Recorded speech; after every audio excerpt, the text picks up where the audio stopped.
Here and There is the brainchild of our client, Courtney Barnett. In 2022, she came up with the concept, and essentially the idea was for it to be sort of a traveling festival. I want to say it was about 15 or 16 dates across North America. And the idea was that each date would have 4 or 5 different artists on the bill, in certain situations local to the place that we were. So, for example, in Portland, they had Sleater Kinney and Fred Armisen.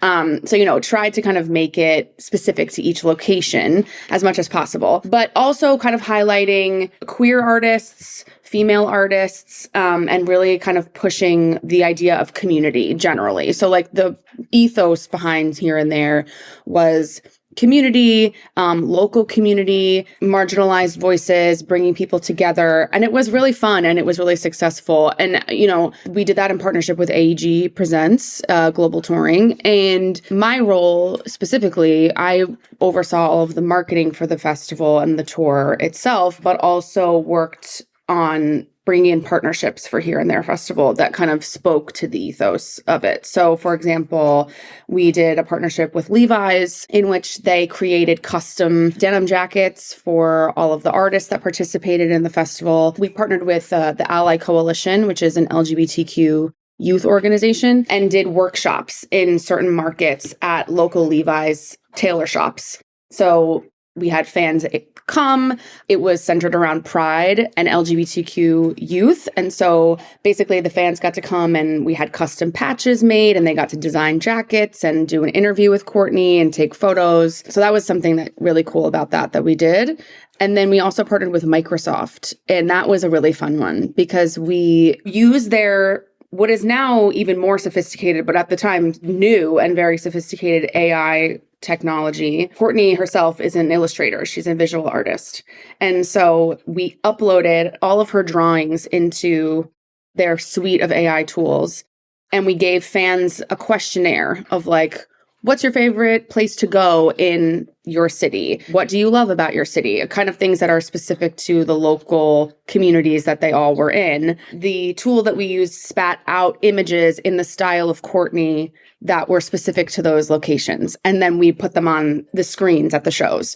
It tied it all together, and it was just a love letter to each individual city and community that we were going to. Okay, well, tell me about Artifacts Lab, because that sounds like a very interesting collaboration.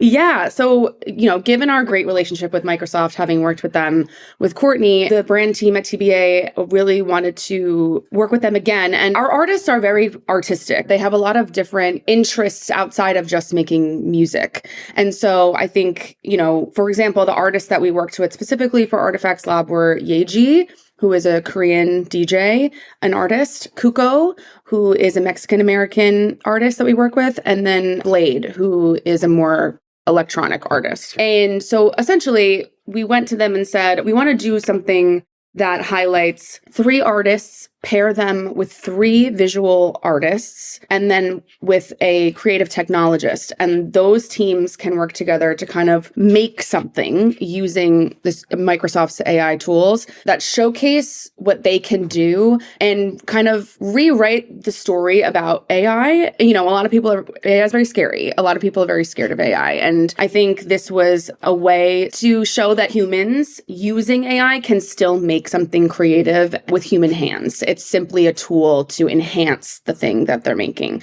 So, for example, we partnered Yeji with Andrew Thomas Huang, who is a director, and they made a really cool music video that they then used for her single that was coming out later in the coming months. With Cuco, we partnered with Paul Trillo and made tour visuals that he then used on tour and will probably continue to use it in some capacity. And then with Blade, they made a sort of video game, almost like a chatbot video game that fans could go on online that is going to be shown at an art exhibit here in New York City and was part of Rhizome, which is the new museum's digital art arm earlier this year. It was a very artistic project. It took a really long time, but everybody was so collaborative and worked really hard to make the best thing that they could make. And all 3 projects came out beautifully and actually were very successful in their own individual way.